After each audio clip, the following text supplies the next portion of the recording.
he had a treaty with Russia. There was a three emperors league with Russia, Austria, Germany. So Bismarck had all these combinations, right? Like he was a real juggler. But of course, the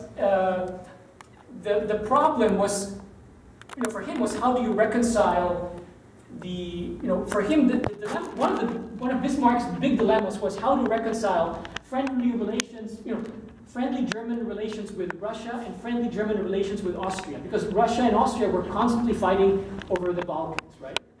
So the concern for Bismarck was how to stay on friendly terms with both. And now doing that might, if Germany is on friendly terms with Austria, then Russia might become hostile and vice versa, right? But Bismarck's fear was that if he allowed Russia to leave his orbit, Russia would seek an alliance with France, and France would seek an alliance with Russia in order to get back at Germany. But you can see France is isolated on the left.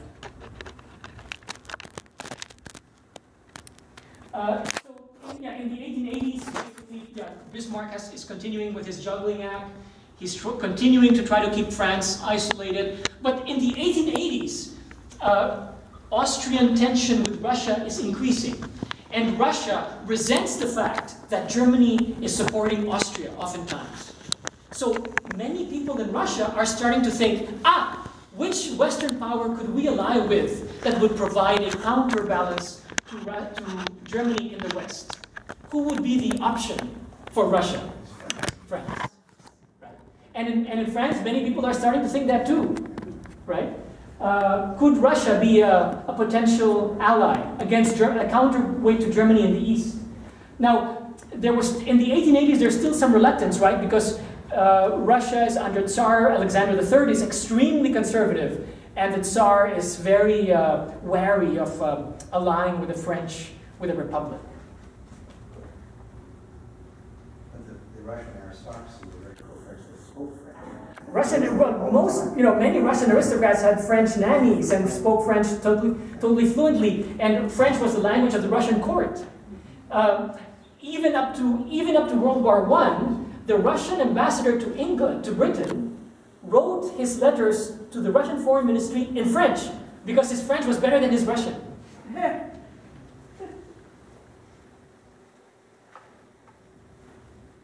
Yeah, so from Catherine the Great's time onwards, French had been or maybe even earlier, from Elizabeth, Empress Elizabeth, French had been the language of the Russian court.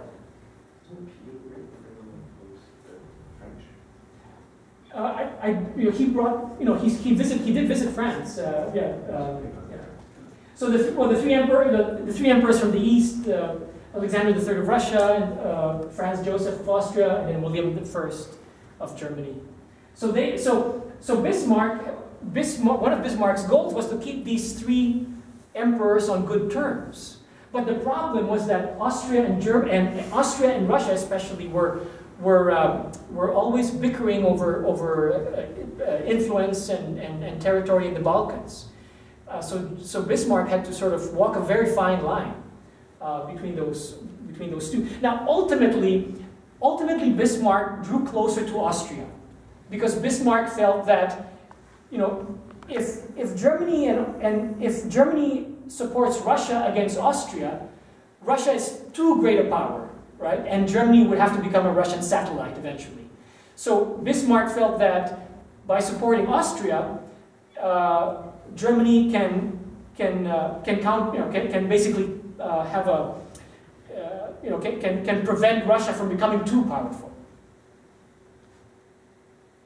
So yeah, Bismarck encouraged France to expand its colonial empire, partly to distract France from Alsace-Lorraine, and partly hoping that by having colonial tension and conflicts with other powers, that would prevent France from allying with those powers in Europe. So France is, after its defeat in 1871, France's colonial empire expanded very quickly. So big chunks of most of Western Africa, Northern Africa were part of the French colonial empire. French Indochina, Madagascar. So the French, so a lot of France. So in the 1880s, 1890s, big part of French energy went toward the building of a large colonial empire. Germany did have some colonies, but relatively few compared to France or the United Kingdom. So we can see German Southwest Africa, German East Africa, and some Pacific islands also became German later on. We covered sort of the Austro-Russian tension. But basically, this is after 1867. Austria-Hungary had two autonomous halves, right? Austria and Hungary, although both were still under the same emperor and shared a common foreign policy and a common military policy. But because Austria had important interests at stake in the Balkans and in Serbia, that brought Austria-Hungary in conflict with Russia. Now, Bismarck famously said, the Balkans are not worth the bones of a single Pomeranian grenadier, right? So Bismarck said we should never, Germany should never get into a world, war or a European war over the Balkans. But that's exactly what ended up happening after Bismarck had died. So in 1888, Germany had a new emperor, William II, who was the grandson of William I. William II's mother was a daughter of Queen Victoria of Britain. So he, in that sense, he was half British. But he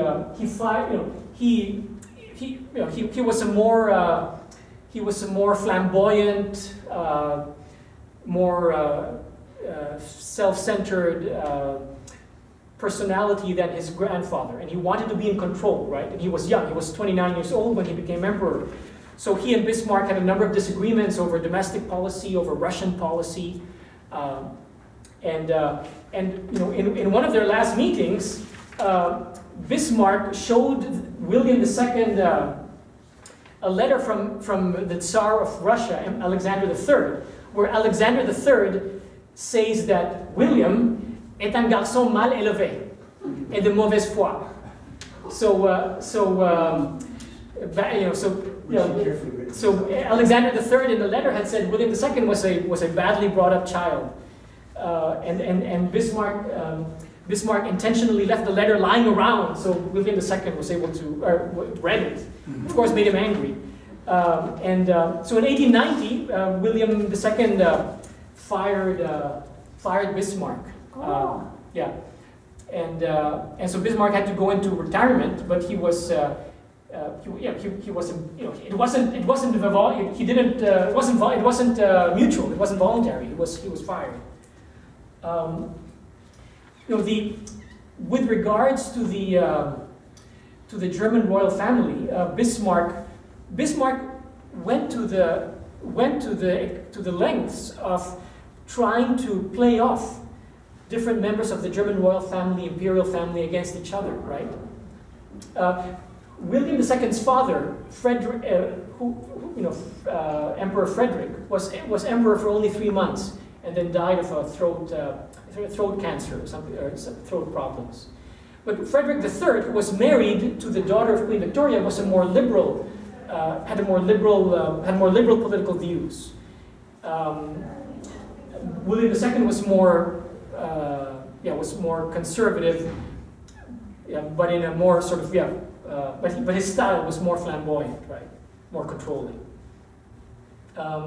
So basically, he got fired by William II. So now, after William II fired Bismarck, Bismarck had been chancellor for 19 years, right? Now, after Bismarck, it was very difficult for Germany, for William II to find stable political leadership, right? So chancellors were, after Bismarck, until World War I, no chancellor was as powerful or as successful or as skillful as Bismarck. So Bismarck, had many faults, and we've covered some of them, but but in his last 20 years in power, he kept the peace in Europe. but his successors brought in much more erratic and unstable foreign policies for the German government, which contributed, of course, to the outbreak of World War I in 1914. Now, Bismarck was also able to keep France isolated, right? But after Bismarck, so Bismarck was fired in 1890. What happens in 1894? France and Russia finally make a formal alliance, right? So Bismarck's successors in the chancellorship were not able to keep France isolated, right? Or to prevent Russia from allying with France, and they were not even able to prevent the United Kingdom from allying with France. In 1904, the United Kingdom and France conclude the Entente Cordiale, in theory it was not a binding alliance, but in practice it was, right? So France and Britain become more committed to each other. But what had happened in the interim was that Germany had grown in population, especially industrial strength, such that they all realized that Germany was the country to be contained.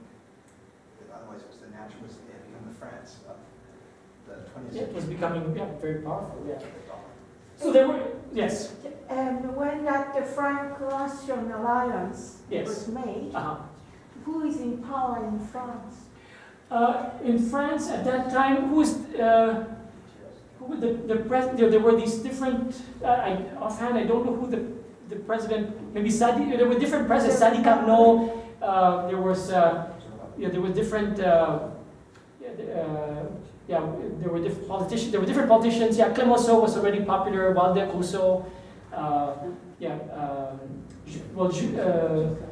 Jules Ferry had been popular in the 1880s.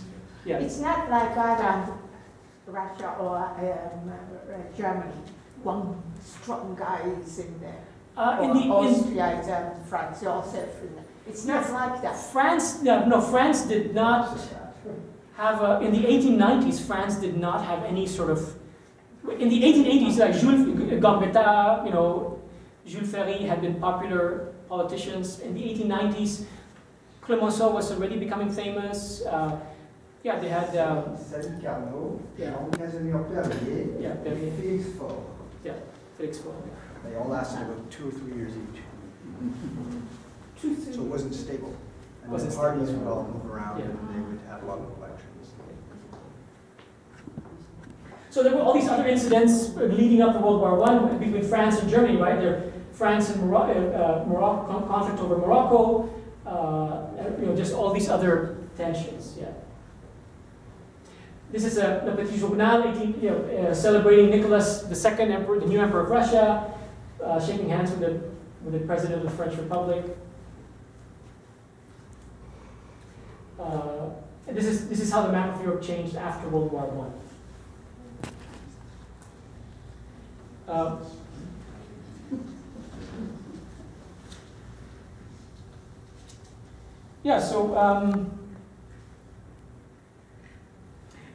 Before we end, I'd like to share just a couple of more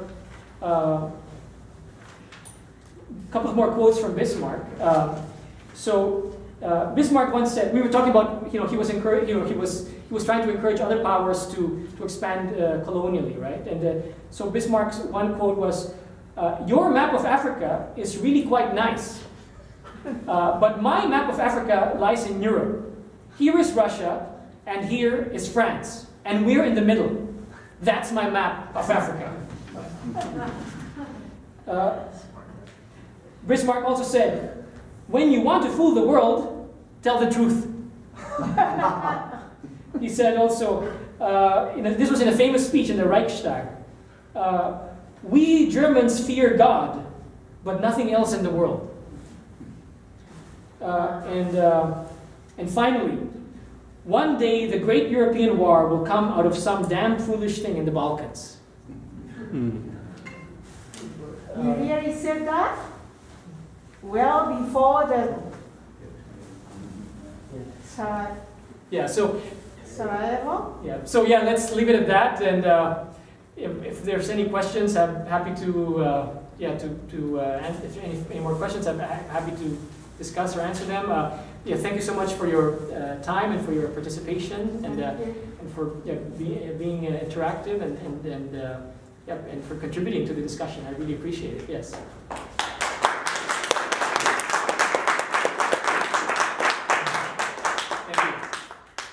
All this while he's chancellor, he is building up the German army, and Moltke is in command, I assume, and doing very well. But at the same time, on the naval side, he is deliberately keeping that navy small, and of course that didn't last, that policy, and there's a Moroccan incident and so on. But is that true that basically, Bismarck was very careful not to commit to any large increase or anything big on the naval side? I don't know the detail. I don't know much on the details of his naval policy. I think, as far as I know, you're correct. Like he knew it would be foolish for Germany to alienate the United Kingdom by building a huge navy that would rival the UK's, which is what William II and Admiral Tirpitz did later. So yeah, Bismarck. Bismarck at the beginning of his career. At the beginning of his career as Chancellor, he crushed Austria, he crushed France, but for the last 20 years of his career as Chancellor, he kept the peace in Europe, and he tried to prevent, he tried to prevent crises from getting out of hand. He understood that other powers would not accept further further growth of German power, right? So he tried to keep the balance, right? And he tried to maintain agreement. He tried to keep he had some limited agreements over Mediterranean policy, etc., with the United Kingdom. He tried to keep, he tried to stay as much as he could. He tried to stay on friendly terms with Russia. So I think, as far as I know, I think you're correct. Yeah. I think people tend to project onto Bismarck that he did everything strategically, and I'm sure he was a great strategist. But I don't think he did, he didn't have the resources. When you look at what he had to deal with on his southern flank with Austria and France, and then keeping Russia, out of it. I mean, that was a lot, right? So, yeah, I don't think, and of course, he was only taking over he had recently taken Prussian control of the couple of more maritime German states. So, I think it's really just, he never got to it. Or the generals never got the budget yet, because to build up the navy. So he was a realist. He simply weren't powerful enough, even with its industrial superiority. They were not powerful enough to contemplate alienating both Russia and the UK. So they were not going to do that. They were at a face of war with Russia. They couldn't handle at the same time the United Kingdom and France, of course. They were assumed enemy in any war. Definitely didn't want to alienate the United Kingdom. Yes. This is a very interesting period, and obviously Bismarck played a great role. If you ever have a follow-up, it might be worthwhile talking about what he did domestically, because that's a whole. Yeah, there's also just so for example, in terms of domestic politics, so at the time in the United Kingdom and in France under the Republic after Napoleon III. Any government, right, needed to have a support of Parliament, a majority. So in the United Kingdom, a majority of Parliament had to support the government, and in France, in the legislative, in the Assembly, the government would also need to have a support from the deputies, right? So the Parliament would essentially support the government, right? Now, in the German Empire, in the Second German Empire, there was a parliament, there was a Reichstag, which was elected by universal male suffrage. And that parliament, the deputies in the Reichstag, could vote to approve or turn down budgets, for example, including military budgets. However, the ministers and the chancellor of the German Empire did not depend on parliamentary support. They were appointed by the king and by the emperor. So Bismarck himself, he could not be appointed, he could not be fired by the legislature. Only the king and the emperor could do that to him. However, Bismarck did, to pass his to get his military budgets approved, he did need to make deals with with the parties in the Reichstag. Yeah. Now what Bismarck did toward the end of his career is that he would also he forced the Reichstag to vote for 7-year military budgets, which means they vote once, and then for 7 years, the military budget is set. So he doesn't need to negotiate with the Reichstag for 7 years over the military budget, right? So at the beginning of his, at the beginning of the German, when the German Empire was created, I think it was 4 or 5 years. That every 4 or 5 years they voted for the military budget, but then Bismarck decided to make it 7 years, right? So Bismarck, Bismarck allowed the creation of a Reichstag in part to, gain popular support, in part to, promote German nationalism, in part to gain acceptance and support from the smaller German states. But he always made sure that the powers of the Reichstag were very very controlled, right? Very delineated, and he did not want to have a one of his fears was that the Reichstag would someday appoint the government, right? That the government would come from among the deputies, like in Britain or in France, and that was one of his great fears that he wanted to prevent at all costs. What is the modern German people's thought about Bismarck looking back? Well, compared to what came after him, many people think he was a very positive figure. I was just in Berlin, I would say he's very positive. He sees a very positive figure, although, they do see that the Prussian Empire was very militaristic and not particularly social. But then what you didn't have time to cover in this lecture was how Bismarck, as a conservative, actually brought in the fundamentals before the French, before the British, of the welfare state.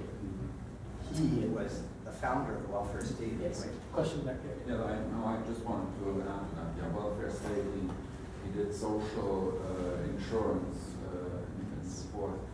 And what I associated with, I grew up in Germany, Kulturkampf. He fought the Catholic Church tooth and nail in the first 10 years of his chancellorship. And after that, he turned on the Social Democrats. Separation of church and state. Yeah, separation of church and but he then turned on the Social Democrats and thereby made them stronger. So it's a very double-edged sword that he wielded. But he's still considered like one of the greatest Germans ever, by Germans. Yeah, so, I think so. Who would you put above him? Who would you put above him? Yeah, I see him as an authoritarian. I think a lot of Germans see him as an authoritarian. Sure, but he got a lot done. Was there an upper house in this Reichstag? Yes, there was a Bundesrat, which was officially made up of the princes of the different German states. So the each princes was represented there. Sorry. Each what we call Lander today. Each state and they had. Each state had, or each was represented in that Bundesrat. Yeah, the princes were represented. Yeah, and the budget was controlled by the Reichstag or that body or both. As far as I know, it was the Reichstag that had to vote to approve the budget. I don't know exactly. The Bundesrat had formal. I think their role was not very large. I think they may have had officially or nominally some role in formulating foreign affairs. But Bismarck, in effect, he kept foreign affairs policy under his own control.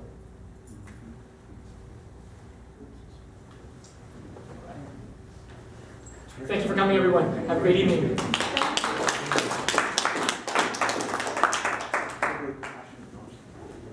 Well, thank you very much for your contribution. It was very nice to talk to you. Yes, we met. Yeah. Jeff, yeah. Thank you for coming. I want to ask you something.